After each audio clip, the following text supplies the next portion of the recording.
Hello again, my name's John. I'm a retired cook from the northeast of England in the UK, and welcome to my latest bread recipe. And in this one I'll show you how to make this huge extra large loaf of bread. Absolutely brilliant if you have a big family to feed. And even if you haven't, it's an ideal way of stocking your freezer up with one bake instead of making 2 or 3 separate loaves. And I'll say a bit more about freezing bread a little later in the video. You can see the ingredients list and full written method for this recipe on the recipe page on the channel's website. And the link to that page and lots more is in the description box under the video. Just find and click on the word more, and that'll give you access to all the relative links for this video, including our website store products. Okay, let's get on with today's recipe. Okay, as always, I'll start by testing that my yeast is alive and well. First, add the sugar to the warm water and mix until dissolved.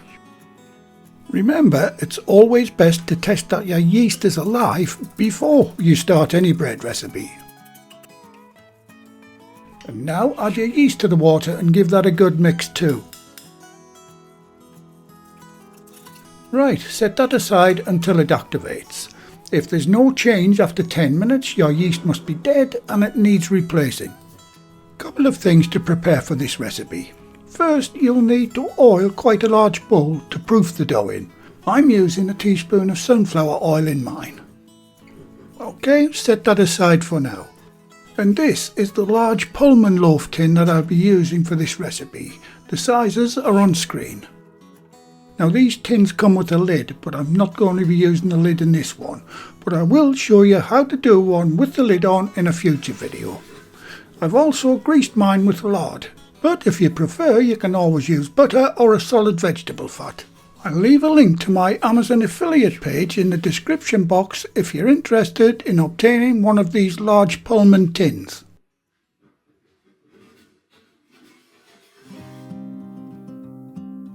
On to making the dough. I'll be making my dough in my stand mixer, but if you don't have a machine, you can easily knead this dough by hand, as it's a very low hydration recipe. Right, I've added the oil to the bowl. Next ingredient to go in is the now active yeast mixture. Make sure you get it all out of the jug. Next to go in is the flour. Make sure you use white bread flour, which is stronger than plain or all-purpose flour. The difference being bread flour has a higher protein count. And the final ingredient is the salt. Okay, once the bowl's on the machine, attach the dough hook. Set the machine away and bring all of the ingredients together.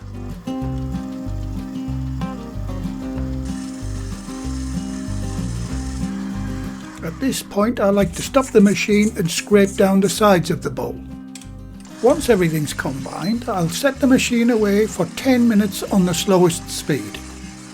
And this is what the dough looks like after 5 minutes. And after 10 minutes you should now have a nice, smooth, supple dough.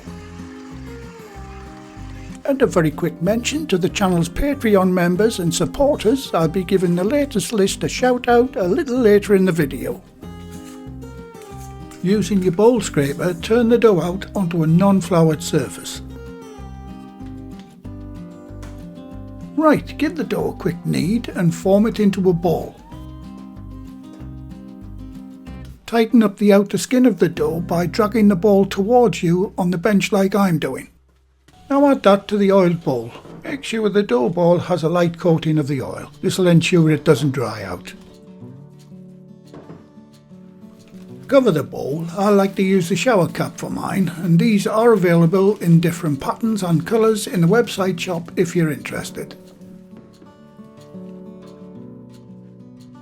Now get it into a nice warm spot. As it's pretty warm in my kitchen today, I'm letting mine proof here on the windowsill for 1 hour.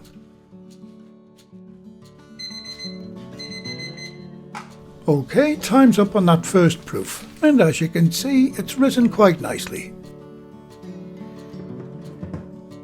Now turn it out onto the bench and knock it back, and that simply means get all of the built up gas out of it.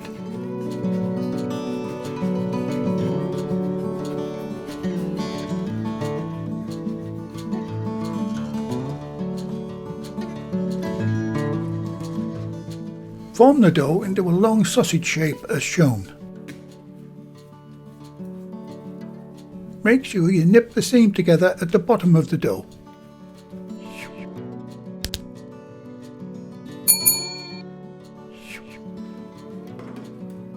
Once you're happy with the shape, get it into the tin. Make sure it's lying nice and even across the bottom of the tin. Grab your pastry brush and a little oil and give the top of the dough a thin coating.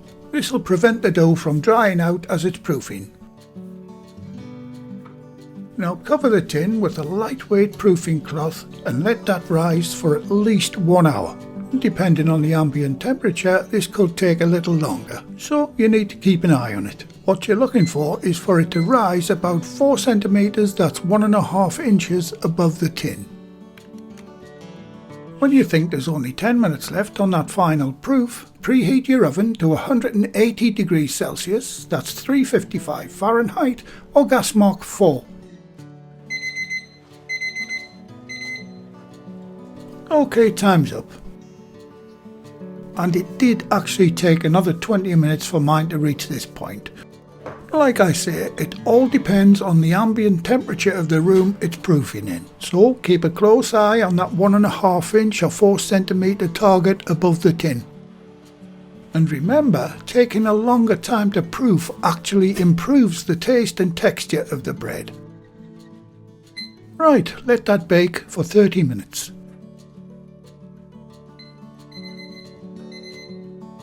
Okay, time's up. Let's see how we did. And if you wouldn't mind guys, if you found the video useful and enjoyable, can you give the video a like by hitting the thumbs up? It really helps the channel tremendously. First job, carefully get this huge loaf out of this Pullman tin. There you go, no problems there. And it's looking fantastic. Now if you like a softer crust on your bread, you absolutely can call this done at this point. But if you prefer a darker and crispier crust, you can bake it a little more. So I'm getting mine back in the oven in what I like to call commando style. Leaving the temperature exactly the same, I'll bake it for a further 5 minutes. And while that loaf finishes off baking, I hope you don't mind if I give my 4 recipe books a quick shout out. The books have lots of our favourite recipes from our work kitchens in them, and also book 4 in this series is totally dedicated to bread recipes. The skeleton style oven gloves, now supporting our company name, are also available too. Just check out the link in the description box to our website store if you're interested in any of these items. And that's it. Time's up and this big family size loaf of bread is done. And it's looking wonderful, and that aroma of freshly baked bread never gets old. Okay, I'll let it cool on a wire rack for a few minutes, and when I come back I'll let you see what it's like on the inside. Time to cut a couple of slices off. And it certainly sounds crispy. Crispy crust and a wonderful soft airy texture inside. This makes for a great sandwich bread. And it's also perfect for toasting. Like I said at the start, not only is this perfect for a large family, it's also worth making just for the freezer. I like to slice and freeze mine 2 slices per bag. And for ultimate freshness when defrosted, slice and freeze them as soon as they have cooled from the oven. Got to try a piece with some of my homemade butter. Absolutely delicious. A perfect homemade large family sized loaf. Another big thumbs up for this one guys. And as mentioned earlier in the video, here is the latest list of my Patreon, PayPal and Super Thank You button supporters. And they are Amber Heap, Richard Reed, Emily Fussell, Harvey V and Jens K3250. Thanks very much guys, I really do appreciate all that you do in supporting the channel. Well, thank you again for watching. Please like, share, comment and subscribe by hitting the circle above. If you do subscribe, activate the bell icon next to the subscribe button on my channel page. And by doing that, you'll be automatically notified every time I upload a new video. And in the meantime, here's a few of my other videos and playlists that you may want to watch. So until the next time, be safe in your kitchen and bye for now.